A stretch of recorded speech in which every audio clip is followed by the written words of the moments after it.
What's going on, creative? So we're here again with another episode of Grids and Guides. We were here to give grids and guides to creators in the scene. Today, me and the host, Vince. Yeah, we're here to bring another guest on, another big guest in the scene. He's worked with some of the biggest Jamaican, American, and even a lot of the big names in the UK too. So we'd like to introduce you to Directed by Rico. You get Yeah, me? welcome on the show, man. Yo, appreciate it. Appreciate that, man. No, we're glad to have you here. Like when I reached out and you said, yeah, you're on it straight away, it's like, yeah, man. Like I was glad to be able to get you one to like give you the platform and the space to share your story, because some of the big names you've been working with, it's like, bro, how did he do that? And it's just like, yo, like how can we get him to guide people coming up to like you can be in these spaces too? You get me? How can you give a bit of guidance to people coming up to not make the same mistakes you might have made, or you know what I'm saying? So yeah, pass the mic over to you still. Yeah, man. I was just saying, like, it's a pleasure to be here first and foremost. Like, what you guys are doing, shining the light on creatives in the scene, like, it's much needed, you get me? So thank you again for that. No, respect, man. Trust me, appreciate that. Yeah, like I said, when I asked straight away, it's like, yeah, man, I'm on it. It was like quick responding, and we're here now, so. Yeah, because I feel like it's something that I needed to do. Yeah. You know what I mean? Like, tell my story, inspire the youth, which is what I've always wanted to do, but just never had really a platform like yourselves to showcase that, so. It's good to also put a face to the name as well. Yeah, your name's ringing bells, that famous logo on your jacket, man. Yeah, man. You get me? I appreciate it. People know who you are, so it's good to actually see, man, to discuss this, you know what I'm trying to say. Yeah. But me personally, knowing of you and seeing you work and that, how did you get started within, like, how did you get to become a creative? Like, what's your backstory? Like, how did you get involved in it? To become a creative? Yeah. Well, first, my first love wasn't videography. Okay. It was actually art. Oh, okay. Yeah. So I used to do portraits. I had an older cousin. She was sick at drawing, so I thought, yo, how can I do that? And I feel like a lot of people, when they're younger, they're inspired to draw as well, like from people around them. You know what I mean? So, and I just found a love for that, and actually became better than her as well at drawing. So, before I just mentioned that. Would she agree with that as well? Yeah, she would do that. But like that was an achievement in itself to always better myself and use the inspiration around me, you know what I mean, in terms of art. And then when I left school, I studied art design at college as well. But then I thought, there's more to this, you know what I mean? What college did you go to, if you don't mind me asking? I went to Matthew Bowen, you know. Okay. Yeah, Matthew Bowen. And then I thought, you know what, I want to go into graphics. So I got a similar background to you guys as well. So like, when I studied graphic design, but I kind of wanted to learn animation, but didn't really touch on that too much, so I kind of got lost in it. But I'm grateful for it because it helped me with Adobe.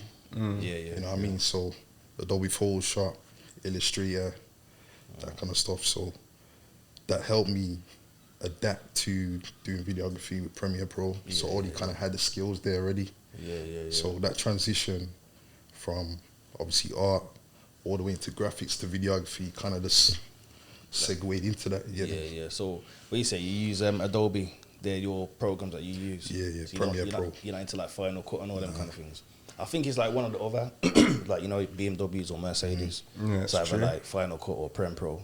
You get what I'm trying to say? So that's interesting stuff. Some people use DaVinci as well, isn't it? That's another one that some people use as well. Oh yeah, I've never used it, but I've heard of it. DaVinci more for like color grading, that kind of stuff as well. So you can use both. You can use Premiere Pro and DaVinci. Do you use both yourself or? Yeah, I do. Okay. So like so obviously did you go to uni or anything to learn your craft? That's the thing. So when I went to college and I realized they wasn't really teaching me animation like I wanted, and it would just teach me a bunch of other stuff, and I was thinking, it's not really for me. You know what I mean? I didn't really enjoy the coursework of stuff. I just wanted to be practical and just do my stuff, and I thought, you know what, I could do this myself. So when I left college, I just went to work, made money, and then I was doing like graphics on the side because I didn't know about video then. Yeah. But then what happened was I had a lot of talent around me, a lot of friends that were rapping. And then one day I was at my friend's house and he's got like a camcorder there. And I was like, bro, how come you don't film yourself? Like you're always rapping to us here. You just randomly start rapping, you know what I mean? But you never press record. So one day I said, you know what? I'm gonna record you. Yeah. So I passed your camcorder. So that's how it started. You get me? And then from there, I thought, you know what? Let me do my own platform. So using the talent around me, I thought, let me do it that way. Was you like posting stuff on YouTube? Like, what was your? Yeah, how was so it like showcasing? my first platform was called Off the Dome TV. Okay. Yeah, where I go around and then just film people freestyling, taking inspiration from like Jamar Edwards or Rashid from Link Up. Oh yeah. You know what I mean? So I thought, you know what, we needed like a Birmingham platform, and it was working. You know what I mean? Got a lot of artists on the channel. So then, like my friends, they said, you know what, let's do a platform together. So we then called it Does It Bang. Yeah, I heard of that still. My research team. Yeah. That's what I was gonna say. Yeah. So yeah, then we called it Does It Bang, and then, but that was mainly about like street reactions, about taking music to the public. So, and the space again, instant reactions based on whatever new music was out at the time. Saying that, I think I can remember those videos going around, you know. Like you saying that now kind of brought back that memory. Like I can remember, and it was the logo yellow? Yeah, it was yellow. Yeah. I designed that myself as well. It was, I'm sure it was a good logo as well. So, like, do you still do design stuff now, or do you kind of keep it straight? Video? Just mainly for my videos, you know. So like, say if you someone wanted like a logo for their music video, things like that. That's mainly what I use it for. But I can do flyers, all that kind of stuff as well. But people don't really come to me for that. It's about video. Would you want to do more things like that, or would you just keep it video? You know what the thing is? 'Cause I'm so busy right now. Yeah. I would like to, but I just don't have the time to. And that's where I kind of want to build a team as well. Yeah. You know what I'm saying? Yeah, So I can see you've been busy still. All over the social. I can see you like been at some of the big, like some really big events. Like obviously I was having a look yesterday. You did the Rampage Night Hill event. Like, how did you get that opportunity? Like, what was it even like being able to have that backstage access and just catching the vibes of that moment? Because that's one of the big stages at Night Hill. Trust me. So, like, how was that for you? Yeah, firstly, I just want to big up Rampage. Like, I feel like they helped change my life in a way. You know what I mean? Giving the opportunity to do things like that. But how I actually got introduced to Rampage was through doing events. Just do videography for like clubbing events, things like that in Birmingham. And an opportunity came about where they were looking for a videographer and someone put my name forward. So they had an event on a boat in London, and I just started working with them from then. They liked what I did. And then like every event, it was like, yo, we got Carnival coming up. Yeah. Do you want to be a part of that? And I thought, yo, yeah, man, I could do this. You get me? And then it's history. It's made history. Man. It's just like being in that. How do you find sometimes, obviously, let's say you're at the carnival, you're working. Do you feel like sometimes you're missing out because you're always behind the camera, you can't just be in the vibe and enjoy it? Or are you happy to just being that one, like, yo, I'm capturing that vibe, I'm making that vibe and memory because I'm here doing what I'm doing? I think that's what it is, you know. I'm in my purpose. You know what I mean? I'm passionate about what I do, so I feel like any work that I do with that, that's fulfillment for me, you get me? I don't feel like I'm missing out on anything. I feel like that's what I'm meant to do. Like, I don't really care to just go out and, I can have fun now and then, but those moments there, like, they're not small moments, you know what I mean? I feel like to be a part of that and create and capturing that in that moment is it's amazing. True.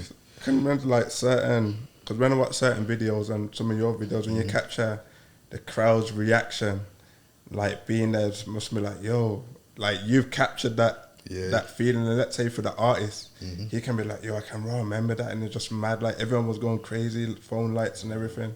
It's like that must feel for you, like heartwarming. Like yo, like man, I was there. So nah, for real. Like, you know, as a creative, yeah, when you get the recognition for the work that you do and people and the client likes it, that's fulfillment. You know what I mean? You just feel good about it. Satisfaction, isn't it? Yeah. And I feel like when you do things for yourself, you're working for yourself.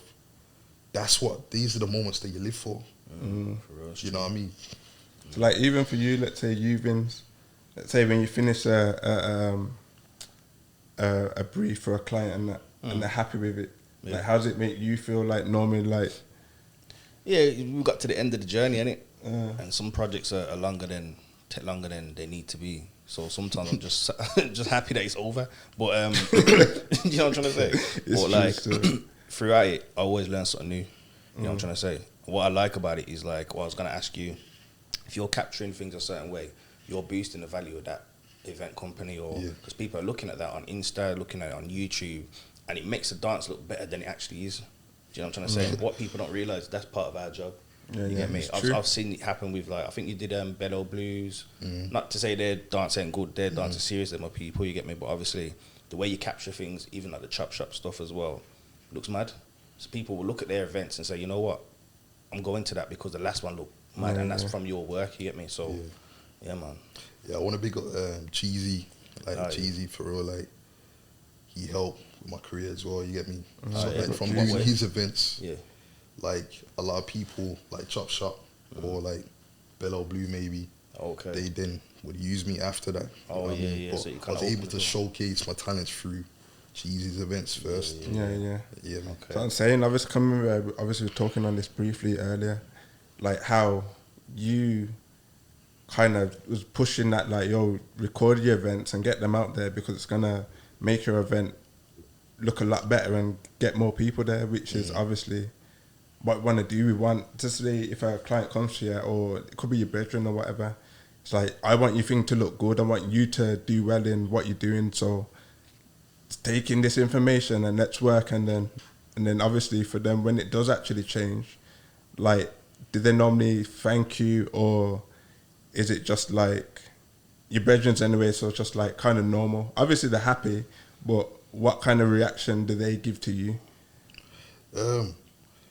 It doesn't start off as a brethren relationship, you know, in terms of it's a client first and foremost, you know what I mean? But once you do the job good enough and they're grateful, it then can turn into that, you know what I mean? Where you do have a friendship, you're growing with each other, and they use you regularly, so then it's a regular client, you know what I mean? But you build a friendship off the back of that as well, because they respect what you do, and obviously you respect them as a client. It's true. I do feel like it's a big thing, like the relationships you do build with people, it's important. Like, end of the day, they've come to you for a service, you want to give them the best, and then obviously they want to use you because they believe in your craft and know you're good what you're doing. And if they're paying into you, it's like, it's a mutual respect, like we can both help each other here. You know what I'm saying? Like, for you now, Vince, how do the clients normally respond to you when you've done obviously you've done a good job? Like, how do they respond to you when, let's say, their event went well, or people are loving the flyers? It's incentives, isn't it? Like, I get free tickets, free entry, guest list. And I notice people become it's like you become like a little family in a way. They want you involved in like their in-house team. So you're now like their in-house designer, you get me? So that's kind of what I get off the back of it. But business is business, isn't it? You have to keep it separate. But like what you were saying, if it does create like a sort of a friendship through that, then it makes sense. And also, you can open doors for other opportunities because people will put your name forward first, you 100%. Get me? So that's kind of it. One thing I did want to ask you is, what did you start doing first? Because I know you do music videos as well. Was it music videos or events, or was you just doing like filming freestyles, or have you done like documentaries and stuff as well? Like, what came first, and what are the things that you've been doing? It was content creation. So when I did the street reactions, that's how I kind of stumbled into doing videography for events. So while I was actually filming a street reaction, I saw this guy coming out of the club with a big camera, and I can't remember what artist was walking in. It was Club 101. Yeah, and I can't remember what artist was going into there. I was like, yo, what are you doing in that? Like, to the guy, and then he was like, I'm just filming for this event, and just filming for this artist. I was like, yo, I kind of want to do that. And then so I took his details, and like he then would get me to edit his videos. So, Okay. you know what I mean? So that's how I started. Yeah. And then I thought, you know what? Let me try push this. Let me try and get a video for the club as well. So he gave me that opportunity as well. So that's how I started. Okay. And then you see like music videos then. So Yeah. it all stems from the street reaction. So when I first did a street reaction, it got reciprocated well by Big Tobes, our first ever one. Okay. So it was like, whoa, we can actually reach these artists like this. So we continued to do that while I was doing event videos as well. And I thought, you know what, let me reach out to some directors. So it's quite good for up-and-coming creatives to do that. I'm thinking, how do I do music videos, but I don't know how to do them? So I'll speak to directors and ask them if I can do behind the scenes. Okay. Based off the back of my platform, I can film content around the music video and learn how to do music videos from the director themselves. Okay. You get me? So from there, I started working with the likes of Ambush. Oh, yeah. And I was doing his behind the scenes, and then I kept asking him like, yo, can I do a music video? Can I try to do a music video? Oh, yeah. And then one day, he's like, yeah, go on then. Yeah, Do it right now. exactly. Like, do it right now. Just put me on the spot. So, I don't think he expected me to like be successful at it. He just like, because I keep asking him. Yeah. He thought, you know what, go on and do it.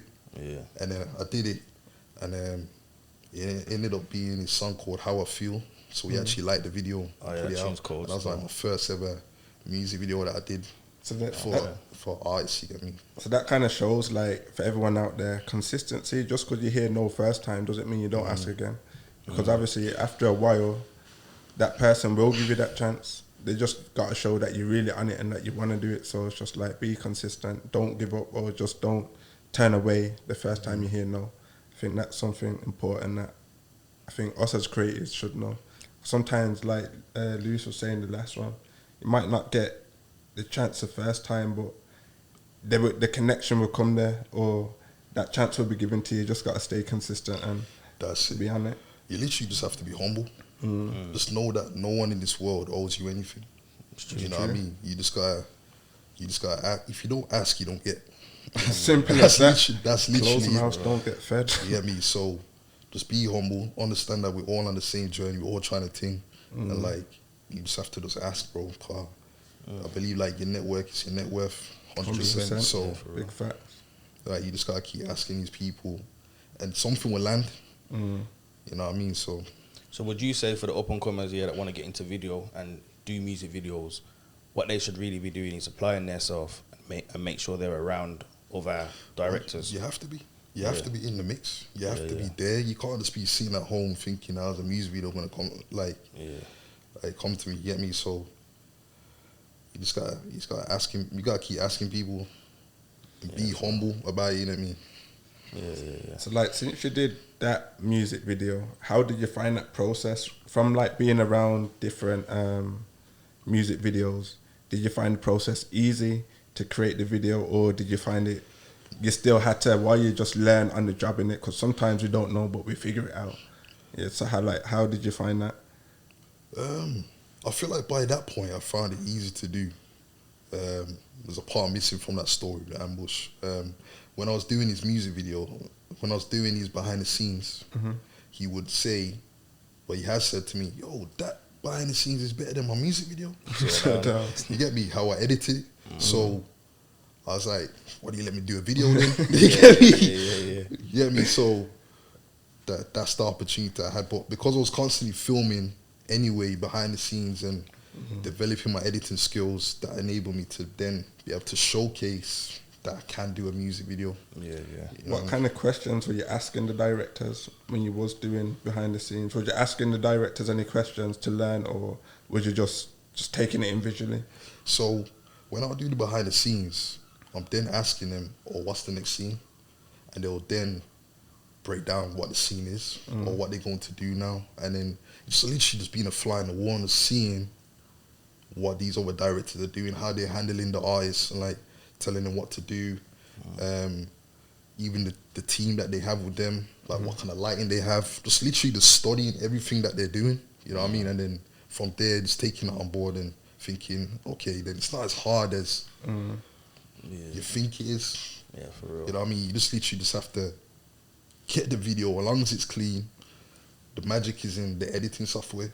That's it. But as long as the lighting's good and the video's clean, everything after that is what you can do, innit? Just like you said about making the events look better than they are. Yeah, It's for in real. the edit. That's true. So obviously you don't want to show, let's say if there was a time where part of the room was empty, you don't want that captured. You get me? You just want to be close and intimate with the people that are there to kind of show like, because sometimes places ain't packed out, but the vibe that's there is just like, yo, you'd want to be there, but enough people weren't. Could have been down to how they've marketed the event, they've not left enough time to get people to know that the event's on, and it's not as packed as it could be, but from what you do, you're showing people like, yo, the vibe is there, but let's get people in. That's it. And I was just fortunate to be in certain places at the right time to ask certain people certain things to get in through these doors, because it's not, I'm not saying it's easy to do, but at the time when I started, there wasn't really many videographers doing what I was doing at the time in terms of for club events and things like that. So I kind of started it at the pinnacle of when videography and content creation for events began. You know what I mean? So I was fortunate to be in that situation. But my advice for people getting into the scene now, that like trying to do events and that, don't just focus on trying to get events. Just try film like day in the life kind of stuff, and try edit that way.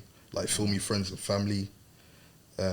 If you got siblings or mom and dad, just capture those moments. Like we should be doing that anyway. I remember growing up myself. I had older uncles, like my mom's uncle. Every Christmas, you'll have his camcorder out all the time.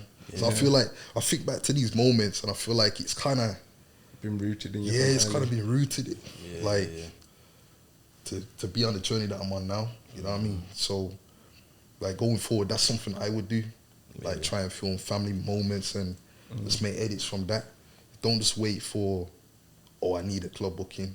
Like there's loads of things you can film. Basically like practicing, isn't it? Just keep practicing. Yeah, so then when you are asked to do something, you know what technique to use because you've been 100%. Doing it for a long time, you get me? Yeah, so you can just apply yourself, secure the job, get the bag. That's it. Yeah, for real. Like, have you done any videos of yourself, like self-content creation? Nah, you know, but I do. When I was doing my video journey, I'd have to go there by myself. Okay. And I kept saying to my brothers, like, yo, you need to go to these places with me, man. Like, because I feel like the type of experiences I was having and then going back to them and telling them about it, it's not the same as living it with them. Yeah.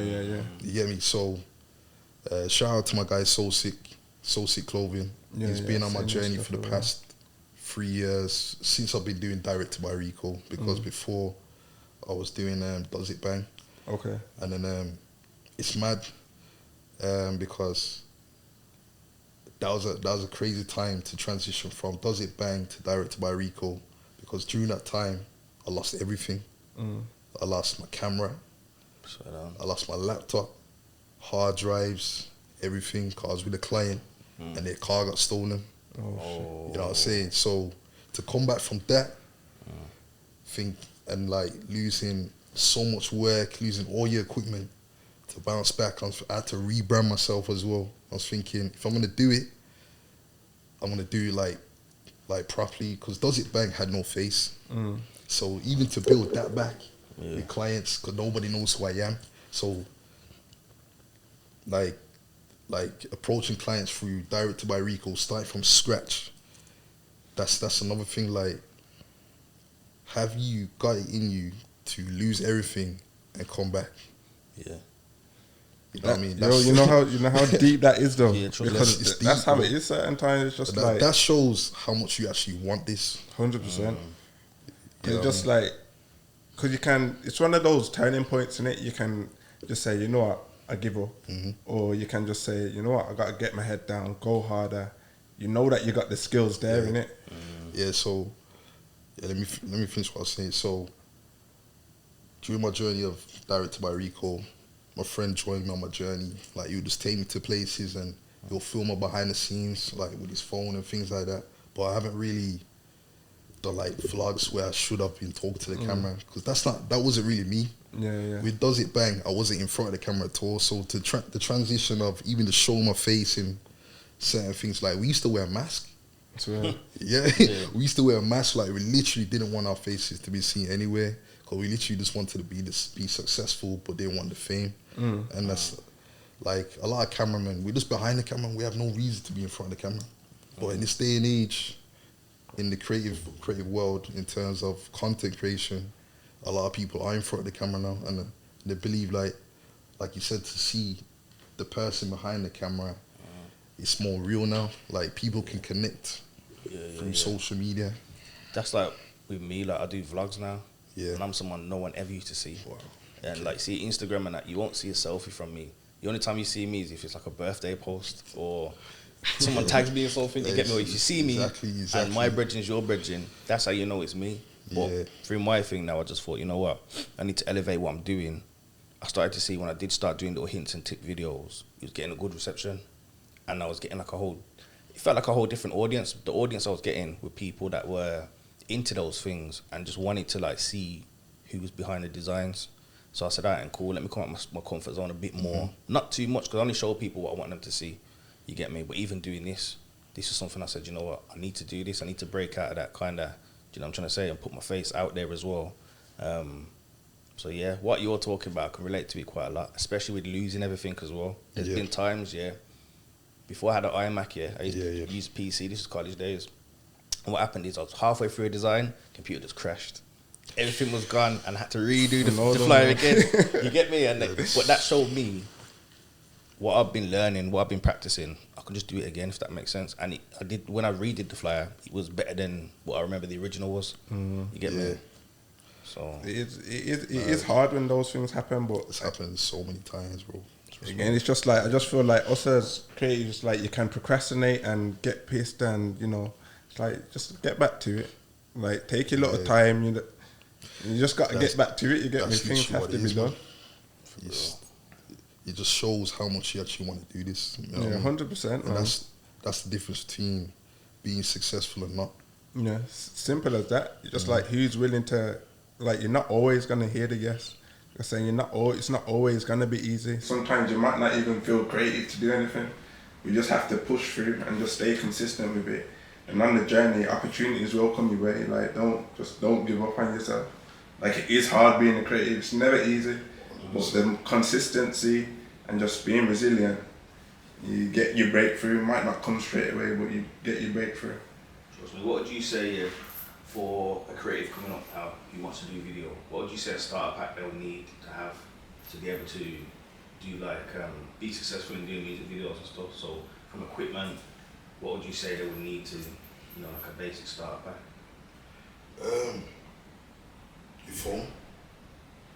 I'd say your phone. Oh, yeah, true. That'd be a basic starter pack to you, because people are shooting movies, $1 million movies on iPhones now. And that's that's what everyone has, is mobile phones, first and foremost. Before they buy a camera, before they buy a laptop or anything like that, they have a mobile phone. So you can always film on your phone. That's the basic of it. Like it's 4K. They've even got cinematic settings as well, slow-mo. Yeah, true. So yeah, man, have a phone. Firstly, just a phone. Then yeah, what about humble beginnings, man? And then because you're not expected to really do big professional stuff in the start. You get me? So a phone is just a good start. I think it was Stormzy did a film on iPhone recently. Exactly. I ain't watched it, but I've seen like the adverts on that. Yeah. There's another film called 28 Days Later or 28 Years Later, something like that. So it's shot all on iPhone. Cinema's coming soon. So that just shows you people, man, your phone is more than good enough. Obviously, just learning small things. I say, you can get free editing software. CapCut's free. 100%. You get me? So it's just like just using your resources and just use what you can. Yeah. Like it's not gonna be perfect the first time. It's like this is one thing I feel us as creators need to learn is it's not always gonna be perfect the first time, but it's good, and it will get better over time. To just give yourself that period to learn and grow through your craft. The more you get better as well using that equipment, you can then invest into it, you get me? Because I say at the Exactly. end of the day, put more money into it and get more out of it, you get me? It's costly. Yeah, it You is know what I still. mean? From lenses. Where You know I what I'm heard some of saying? the price like couple bags just for it, and it's like yeah, no exactly. way. You could buy a car for But that. yeah, exactly. But even that being said, like I was fortunate to be in a position where I had a job to be able to afford what I was doing. So my first camera cost me £1,000. First ever camera. You know what I mean? Yeah. I didn't have back then. iPhones weren't the best for type of phones to film on, so you needed a camera. You get me? But I was fortunate to be able to afford that. But even that camera now, looking back at it, I wouldn't be using that now Okay. because I've elevated to like much better cameras now. Yeah. If you don't mind me asking, what was you doing work wise before you got into what was you Okay. did to work? I used to work for Cough and Wales, Okay. so I used to do the technical side though. So I used to fix the phones. Oh, sick. Yeah. So it was Team Know-How. I don't know if you heard of it. Nah, I never heard of it. So How it was how more the did- insurance side of things. Okay. How did you find doing that? Like, was it just like you It's- didn't mind being it's there? crazy. Or it's just It's crazy. Like, yeah, it was crazy because in a way, like my passion was videography. Because at the time when I was working there, I'll get some crazy bookings, and I'm thinking, why am I here? Why am I here? And I'd have to fly down to London. Like, I'll tell you a story. So I was at work, and I got a call from Burna Boy's manager Okay. at the time. And he goes, Burna Boy's needs a videographer. Can you come down and film it? I was like, yo, I'm on my work break, you know, I'm gassed. I'm thinking, yeah, let's go. And I said to my brother, like, yo, imagine, like, yo, this is what's just happening. You know what I mean? So went out to London straight after work, finished at 6. Went home, obviously, got ready, and then flew down to London. And it was actually the first ever performance of Location. So I went to Burna Boy's where he was staying, and then we convoyed him down to wherever the event was. I can't remember now, but up there filming, and then Dave Watson and Stefflon Don's there as well because he was with me at the time. This was early, and it was like the first ever performance of Location. It was crazy. Mad. That's mad. Again, that was a big song that was doing numbers, and then you again, you're part of that initial moment and memory. moment. Like, that's crazy. Yeah, and then I didn't leave there till like 3 in the morning. Travel back from London, 2.5 hours, and then back at work at 8 again. So that's in the crazy. morning, I'm just like, I don't know if you watch Paid in Full. Yeah. And you know that moment where the money just trickling down Man at was the window, and I'm just standing there at work, and I was thinking, this is mad. Yeah, like, how am I back back here? And that's what I just done. And I was like, okay, I need to do something for this. You know what I mean? Yeah. Nah, I hear it. Do you Still feel like- frustrated? Frustrated, probably like, yo, Yeah, what am I frustrated. doing? Like, what am I doing I'm this for? thinking, why am I doing this? Like, Yeah, this is manager gives you some cheeky, like, yo, I don't even have to be exactly. here. You know what I'm trying to say? Oh, It man. all gets like that, you know, when Like things are start picking up and you're just like certain things like, why? You just question like, what am I doing? But then it's like, obviously you're there because sometimes people like, you need to just have that income coming in to pay for what you need to pay for, You have to, subscriptions, all of these things. You have to. So it's like there's nothing wrong with having like a little 9 to 5. Not I shouldn't say a little, having like work outside of being a creative, because you do get to that moment where everything just switches. So for you, when was that moment that everything switched? Like, I don't need to be here anymore. I feel like it was. It's mad. So I had an argument with my manager. It's crazy because he was racist. You get me? Okay. Like these times, I was growing my hair and that. So, like, I'd wear like a do-rag on the shop floor and things. But I'm not really on the shop floor. 'Cause I'm not a sales person. Yeah, I'm like yeah, more yeah. technical. But obviously, as a black person, like you want to keep your hair neat. You know what I mean? So not all the time you're gonna have your hair done or anything like that. So I wear a do-rag. You get me? And then the first like few weeks they were fine with it, and then the manager called me in the office, said, what's up with the do-rag thing and that? I said, like, well, I'm growing my hair. Like, if I was Sikh, you wouldn't have a problem. Or if I was Muslim, or like if a Muslim woman was covering her hair for religious purposes, like my mom's Rasta, you get me? So I just said, I'm Rasta. Like, this is what we want to do. I want to wear my hair like that. I want to cover my hair. And he goes, if I knew you was Rasta, I wouldn't have hired you. That's crazy. Mad. That's Yeah, mad. it's mad. I wish I had it recorded, you get me? But then, I didn't go back. I just went off sick. I just went off, like, stress leave. And this was the transit. It was crazy. You see how the universe works. So, it was just before COVID times. And, like, if you realize there's no standalone car phone stores anymore. Okay. So, this was the standalone car phone store on New Street in Birmingham by the pool. That car phone there. Okay. And like when I went off sick because of that, stress leave, they actually closed down all the stores, and it was doing redundancies.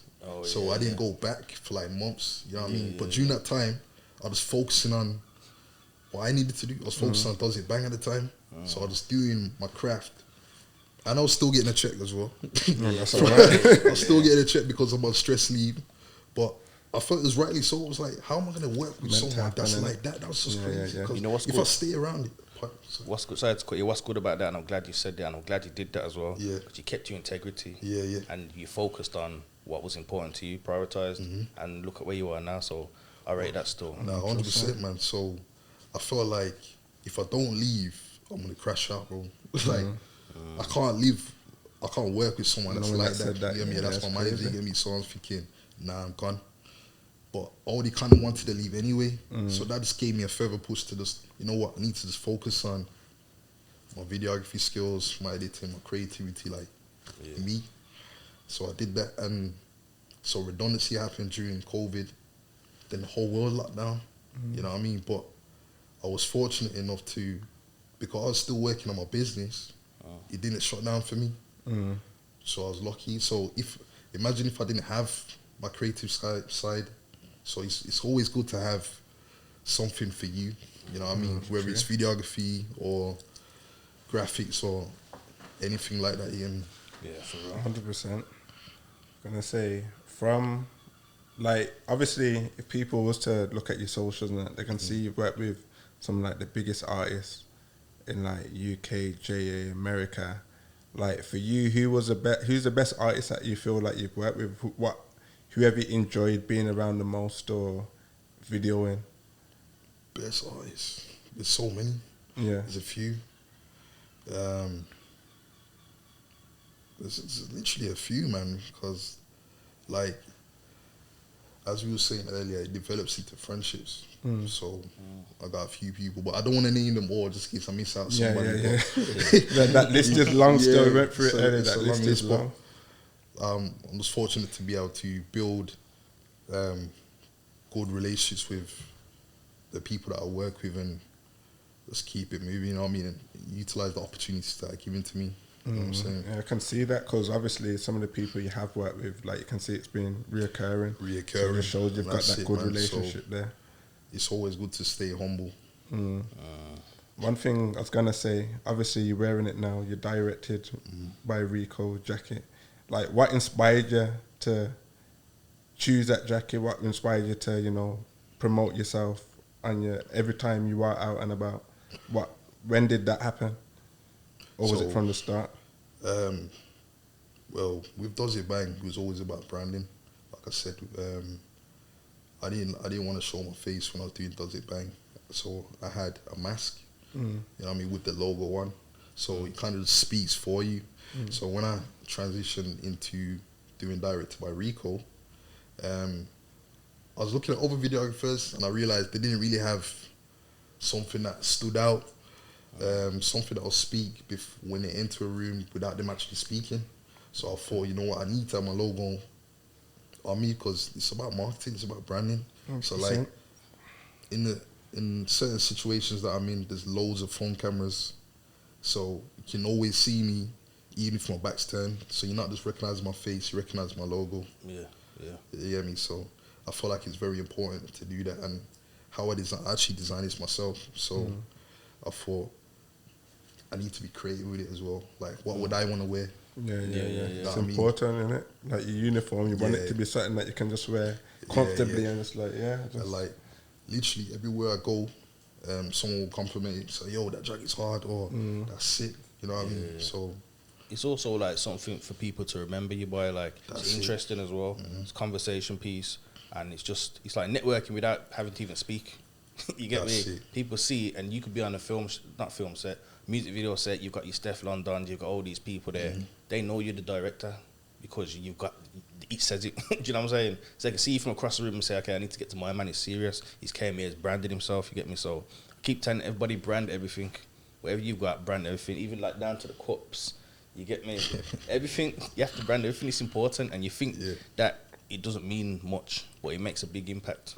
You get me? And it shows how professional and serious you are as well. So yeah, it's true. Man, It's a uniform. That's why you can see big brands like McDonald's or JD. When you go into their shop, everyone's branded, so you know who to speak to. It's like very clear. 100%.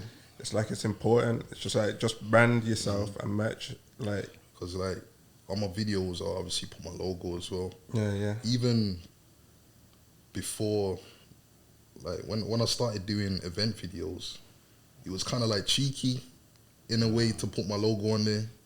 But I thought like I had to like push the narrative, push the envelope, because a lot of videographers don't really get seen like that. Nobody cares about the guy behind the camera, let's be real. Like when you're watching a movie, you're not thinking about the cameraman, you're thinking about the director.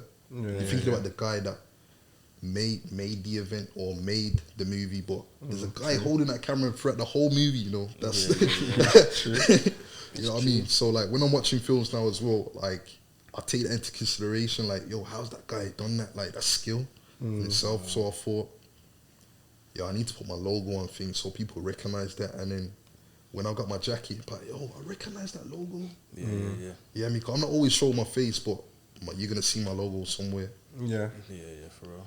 It's true. Can't remember the word. I was trying to think of the word when you were saying it. You know, like when you see things without realizing.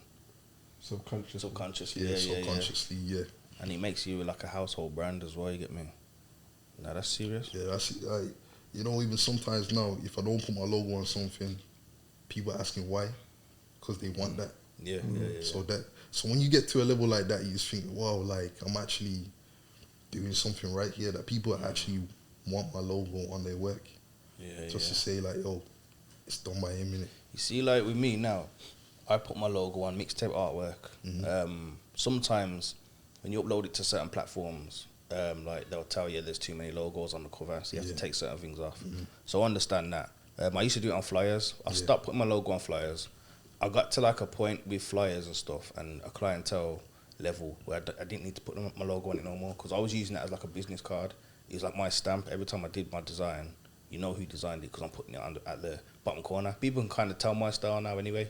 So certain things I don't put my logo on anymore, but there have been people saying, yo, make sure your logo's on there. Like I'm part of the, you know what I'm trying to say? So how does that make you feel? Makes me feel good. I'm just like, right, you got me on your, you know what I'm trying to say? That's what I'm saying. So, yeah, man, that's obviously when you were saying about building relationships with clients and like they respect you in that aspect. It's always good to work with people that respect you.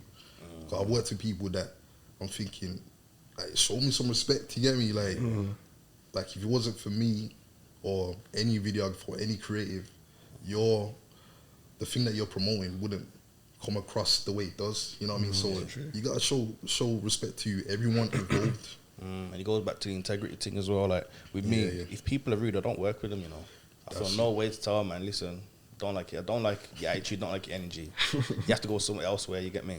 Have you had like a bad client or an experience where you said, you know what, I'm not doing something like that again, or you know what I'm saying? Yeah, definitely. Obviously, you don't need to name drop. Yeah, definitely. Definitely. You know what I'm trying to say? How did that make you feel? Obviously, about integrity, innit? So you kind of have to just keep it moving, man. I hear it still. I mean, how would you guide someone that is in a situation like that? How would you guide them to navigate through? Just by like, let's say you've been in positions like that. What have you done? Just literally just walked away, or how would you guide someone? Like, if you're in a position like this is what you should do. I say it depends on the level of disrespect and how it's done. You know what I mean? But just handle it. Try to be as professional as you can be. You know what I mean? but it also depends on your circumstance. Like some people can't pay bills that month. Some people can't eat, you know what I'm saying? And they need that money. But like, just know why you're doing it. Have your purpose, why you're doing certain things. It's just like, for instance, when people do road or something like that, they're not everybody wants to be like that. You get me? But they're doing it for a reason. You know what I'm saying? So, but just know that you won't do it again. You know what I'm saying? Yeah, it makes sense. Makes perfect sense, though. So what you want to do? Go into the questions? Yeah. Let's go into the questions still. Yeah. So, question number 1: How did you get your first client? My first client was when I was doing the street reactions, and I asked the videographer outside the club, how do you get into this? So that's always the first, always asking people around you, seeing opportunity. And then he blessed me to get do some editing for him. You know what I mean? And then from there, I just built myself up to ask, can I do the video? So that's how I got my first client. Okay. What about you? Can you remember how you got your first client? I'm trying to think, I've done so much work that I can't even remember. You know what it is? There were little family things, little barbecues and stuff. And like my mum wanted to send, because I got family in London and that, she wanted to send little something down for like my London family. So, and this is when you like print it off and post it. Oh, yeah, like yeah, WhatsApp them days. You know what I'm trying to say? So I'd do things. This was like back in the day, like before college. It was probably like a Microsoft Word thing or Paint or something like that. Something mad. But yeah, I did like a little barbecue flyer thing, and that was like the first kind of, having like not even a service, because I wasn't getting paid on it, just a quick little something. I think the first actual client came from one of my cousins. Their friend had a party, and I was in college these times, so I used that work as like my college work. If I was to show it, it's terrible. There are different fonts, different sizes, different colours. Somewhere it's on an old hard drive that probably don't even work anymore. But that was my first actual paid, like, job, like as a designer. You get me? Yeah, that was time ago, blood. I don't even want to show that. Now, you know what's good about that though? Showing where you came from.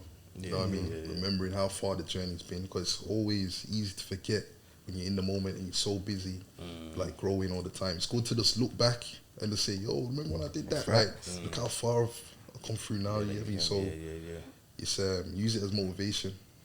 Trust me, 'cause I think it's funny, like when you do look at some old designs, or let's just say old work that you've done, you're just like, yo, what was I thinking there? But at the time, that design's like, yo, you're gas with it. But looking back, it's like, that weren't good at all. But again, it's part of the journey, and it like everything ain't perfect first time. Those first designs though, for a client, you probably look back at those for a client, and they probably thought it was good though. Yeah, that's what it is. It's true. But we are always our worst critic. It's true. Still. But that's good though, because we show that we want to elevate. You know what I mean? And keep moving forward. So it's good to not stay stagnant. And it shows how far we've come as well. Like that, you're able to look back and be like, yo, now the levels that man can do things now. It's just like that's.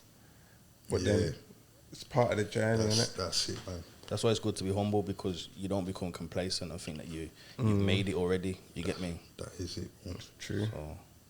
So question 2. So, question 2. How do you stay motivated? Just like what we said,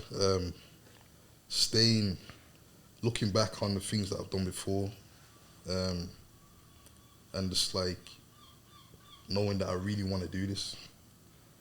You know what I mean? Because no one believes in you more than yourself. You know what I mean? Like, if I don't believe myself, how am I going to expect anybody else to do that?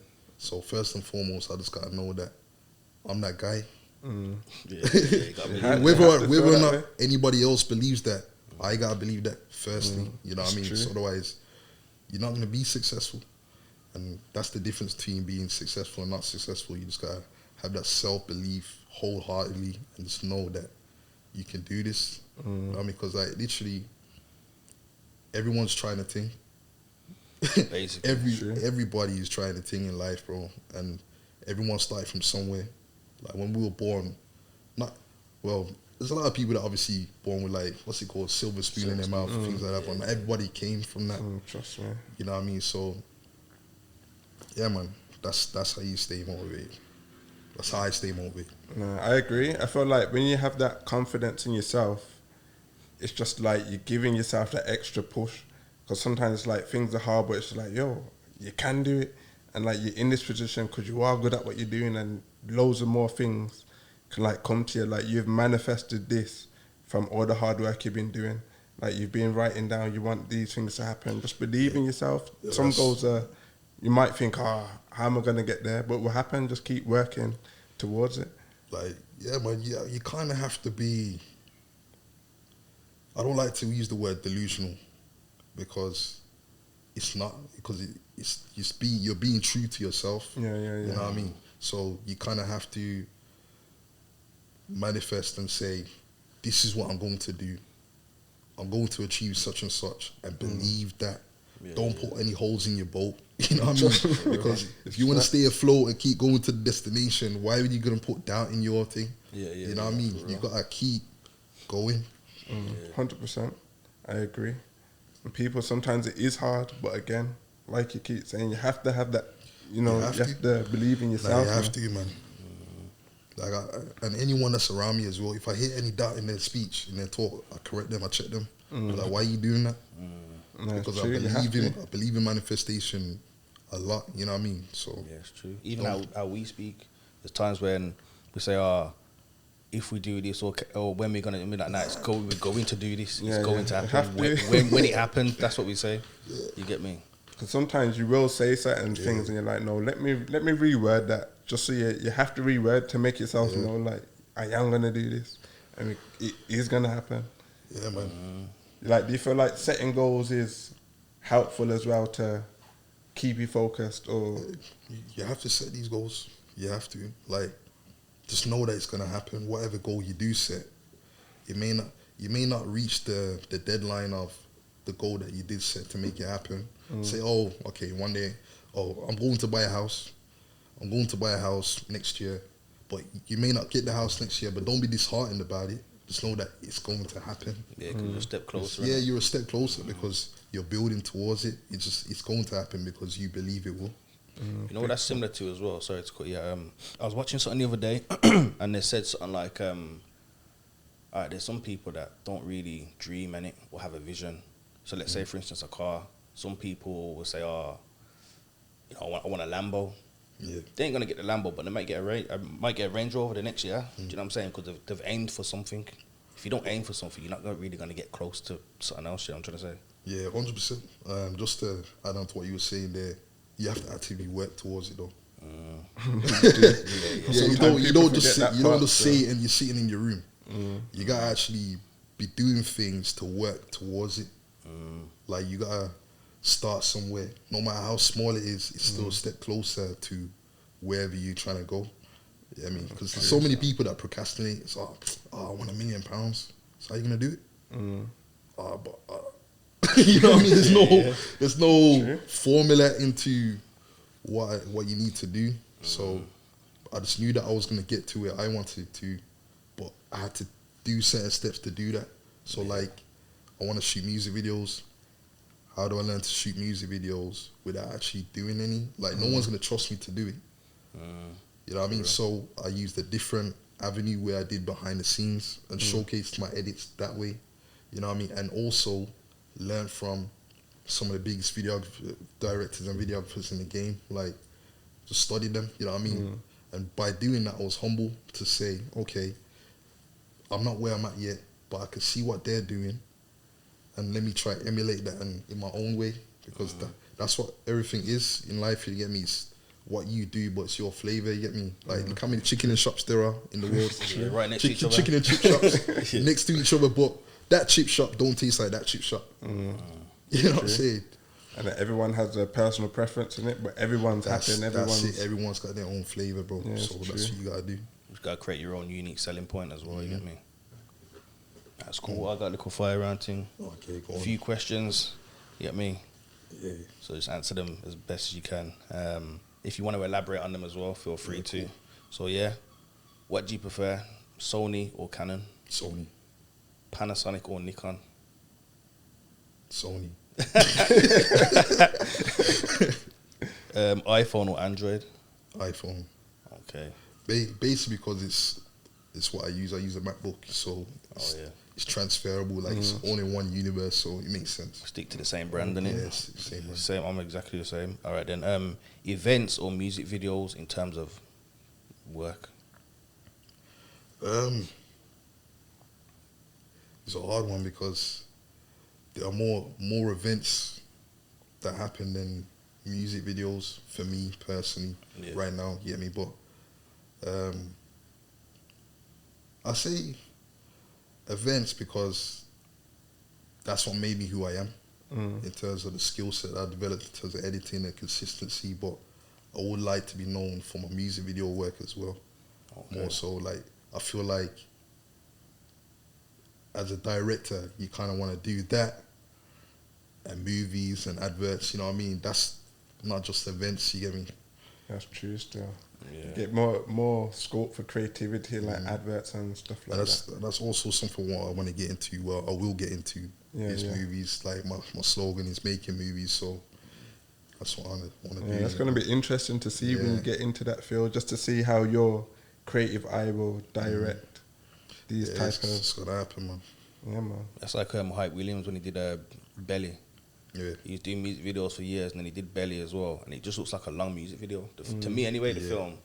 Yeah, I like that film. He's got that style in it because we're so related to music videos. Obviously, when he's brought his style over to the movie world, just like it's kept it going. So yeah, from doing hip hop videos, did a hip hop film as well.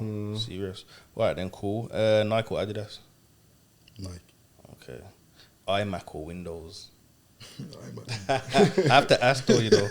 I have to ask, Prem Pro or Final Cut? Premiere Pro. I knew that because I asked earlier, but I thought I'd just ask you them. But no, Premiere proper, proper still. But you know what it is? It's been a pleasure speaking to you. It's been good for you to show people where you're at, you know, where your head's at and what you're trying to do, putting a face to the name as well. You got your branding on, your whole story, everything. We'd love to get you back for a part 2 as well. So any other things that you go through, whatever, this is a platform. And it's like, you know, you're a friend of the show now. He's part of, like, you know, what we do. So as a platform, if you want to roll through and speak on something or advertise or promote something, let us know. You get me? Anytime, man. You know what I mean? Anytime. We respect your time. But I'm going to wrap it up now. For those watching, thank you for tuning back in. Make sure you like and subscribe as always. Set your notifications as well. Catch us on the Twitter or the X, whatever you call it these days. We're on the Instagram. We're on TikTok as well. Make sure you follow. Tell a friend. And from myself and Designer Philly, we're out.